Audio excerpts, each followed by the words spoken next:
Kenapa dia ya? Dari tadi bolak-balik terus, nggak berhenti-berhenti. Dia tuh sedang stres. Ya aku tahu gitu sih. Stres kenapa? Tapi kasihan ya. Dia gagah gitu, tapi mentalnya rapuh. Kamu belum tahu kenapa dia stres seperti itu. Yang ku tahu sih, dia punya usaha sendiri yang cukup bagus. Dan secara ekonomi, oke. Cerita terbarunya, nih, dengar ya. Dia itu saat ini sedang banyak beban hidup. Beban hidup apa? Kayaknya dia senang-senang saja. Tuh, lihat kan? Dia senyum-senyum. Maksudku, senyum-senyum sendiri. Usaha dia tuh bangkrut sejak ada COVID-19. Belum lagi uangnya habis ditipu orang. Kasihan sekali dia. Kenapa ya banyak orang-orang stres? Apa karena mereka bebannya terlalu berat? Karena kalau aku lihat, banyak juga orang lain yang rumahnya kebakar, bangkrut, tapi nggak seperti dia ini. Orang itu punya kekuatan yang berbeda untuk menghadapi beban hidup. Ada yang kuat dengan beban besar, tapi ada juga yang nggak kuat dengan beban yang sebenarnya ringan. Kenapa bisa begitu? Apa otak manusia beda-beda? Ada otak besar dan otak kecil. Ngaco kamu. Itu bagian-bagian fungsi otak. Maksudnya, cara orang berpikir dalam menghadapi beban itu yang berbeda. Jadi kalau menurutmu, cara berpikir kita harus bagaimana untuk menghadapi beban hidup seperti itu? Sebelum saya cerita cara menghadapi beban hidup, saya mau kasih tahu dulu tentang kenapa orang-orang punya protein yang cukup berat. Coba kamu kasih tahu aku mau dengar. Penyebab protein itu muncul karena ada beberapa hal. Misalnya, 1. Bisa dari kesalahan sendiri. 2. Bisa faktor situasi yang tidak diduga. 3. Dari kesalahan orang lain. Contohnya apa dari ketiga hal itu? Aku belum begitu jelas maksudmu. Nih ya, yang pertama, dari kesalahan sendiri. Misalnya, kamu sudah tahu kalau kendaraanmu remnya nggak bagus, tapi kamu menunda-nunda terus untuk memperbaiki. Lalu kamu nabrak, dan akhirnya urusan sama pihak berwajib. Semua yang kamu rencanakan jadinya fatal, karena kamu masuk bui. Jadi menurutmu, awalnya salah siapa? Ya, salah saya dong. Terus, kalau yang bangkrut usaha, apa juga ada kesalahan sendiri? Namanya dunia bisnis kan bisa jatuh bangun. Kalau soal bisnis, kadang memang tidak selalu salah sendiri.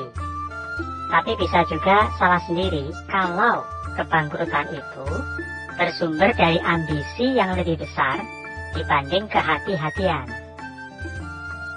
Kok aku belum mengerti ya? Coba kamu kasih contoh sama aku. Soal ambisi lebih besar dari kehati-hatian. Aku masih bingung. Kadang tuh ya, orang itu saat mulai sukses cenderung punya ambisi untuk lebih cepat maju.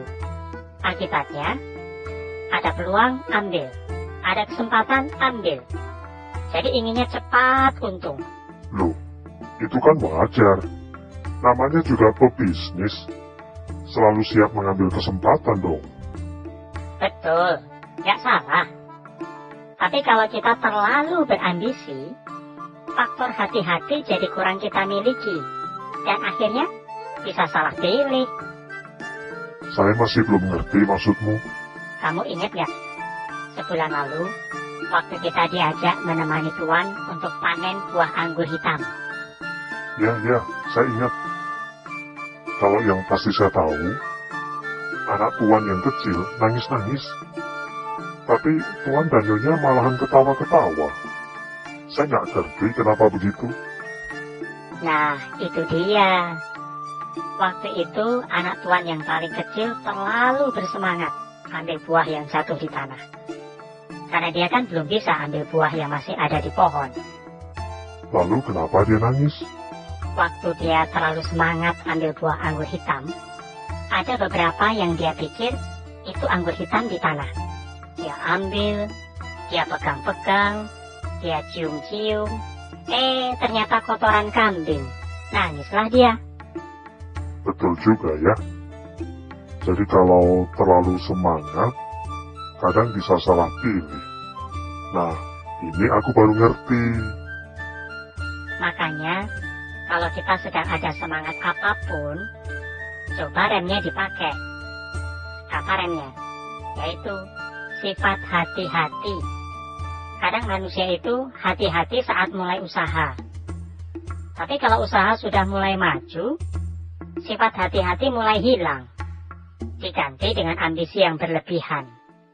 Nah, supaya bisa hati-hati, gimana caranya? Kayaknya aku istirahat dulu ya. Capek ngomong. Apalagi mendung. Takut masuk angin. Maksudmu cerita ini jadi bersambung? Kamu gitu sih. Kalau lagi cerita, bikin penasaran aja. Kapan kamu mau lanjutkan ceritanya? Aku harus hati-hati pilih waktu. Ya elah, sendok aja pilih-pilih waktu. Sombong amat sih. Kamu tuh juga harus sabar dong. Nanti kamu untung, saya yang untung. Saya pasti cerita lagi sama kamu. Sabar ya.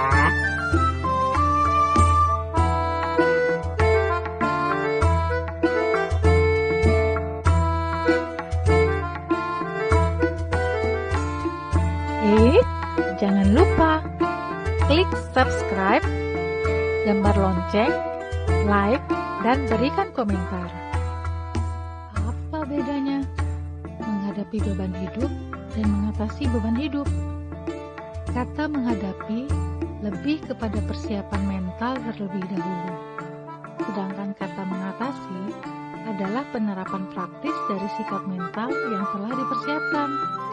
Jadi, kita tidak akan mungkin bisa mengatasi beban hidup jika kita belum siap secara mental. Ini seperti seorang petinju, seterampil apapun dia, sekuat apapun dia, jika dia kalah mental, maka dia akan lebih sulit memenangkan pertarungan. Namun, walaupun keterampilan dia tidak sebagus lawan atau sekuat lawan, namun jika mental dia lebih baik dan lebih kuat dari musuhnya, maka kemungkinan besar dia dapat memenangkan pertarungan. Maka mental seperti apa yang membuat kita bisa siap menghadapi beban hidup? Seperti disebutkan dalam cerita, salah satu hal yang dapat kita pelajari adalah hindari terlalu berambisi terhadap apapun.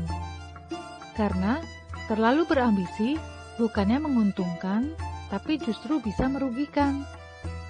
Namun, dengan selalu bersikap hati-hati saat memulai usaha ataupun sudah sukses berusaha, kita akan menikmati hasil yang lebih memuaskan. Dan sikap mental ini juga berlaku untuk situasi apapun.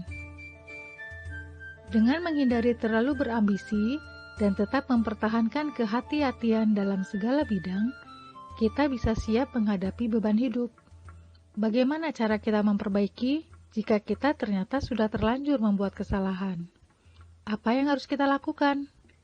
Hal-hal ini akan diceritakan pada video berikutnya. Cerita selanjutnya, cara menghadapi beban hidup bagian kedua.